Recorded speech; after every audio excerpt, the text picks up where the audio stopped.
কেটে গিয়েছে 20টা বছর। এতগুলো বছরেও একটুও কমেনি তাদের জনপ্রিয়তা।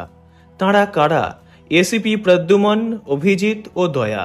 সবচেয়ে দীর্ঘ সময় ধরে চলা ধারাবাহিক সিআইডির মুখ্য চরিত্র ধারাবাহিক থেকে সরে যেতে চলেছেন।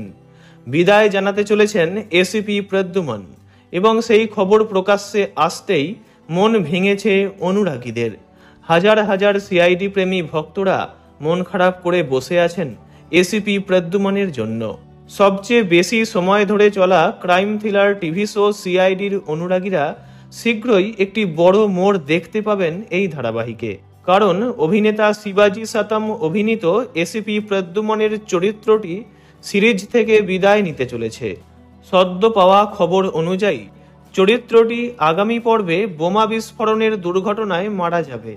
পর্বটির শুটিং ইতিমধ্যেই শেষ হয়ে গিয়েছে এবং খুব তাড়াতাড়ি এটা সম্প্রচারিত হবে।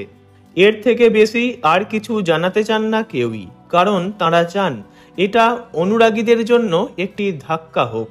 তবে এবার প্রশ্ন উঠছে, যদি ধারাবাহিকে এসিপি প্রদ্যুম্ন প্রয়াত হন তাহলে নতুন এসিপি কে হবেন? জানা যাচ্ছে অভিনেতা পার্থ সামথান এই ভূমিকায় আসছেন, যিনি এর আগে কসৌটি জিন্দেগিকে সিজন 2-এ ছিলেন। অভিনেতা পার্থ সামথানকে দেখা যাবে এসিপির ভূমিকায়। তবে আর একটা প্রশ্ন উঠছে, কেন সিআইডি ছাড়ছেন এই অভিনেতা? জানা যাচ্ছে প্রোডাকশনের সঙ্গে অভিনেতা শিবাজি সাতামের কিছু সমস্যা হয়েছে, যার ফলেই এই ধারাবাহিকের কন্ট্রাক্ট থেকে তিনি বেরোতে চাইছেন। তাই তার চরিত্রটি অর্থাৎ এসিপি প্রদ্যুম্ন ধারাবাহিকে প্রয়াত হচ্ছেন। এসিপি প্রদ্যুম্নের চলে যাওয়া দর্শকরা কেউই মানতে পারছেন না, তাঁরা খুবই ভেঙে পড়েছেন।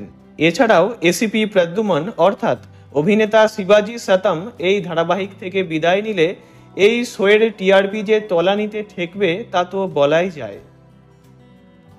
ভিডিওটি এইটুকুই। বিনোদন জগতের সব রকম খবরাখবর জানতে চ্যানেলটি অবশ্যই সাবস্ক্রাইব করবেন। ধন্যবাদ।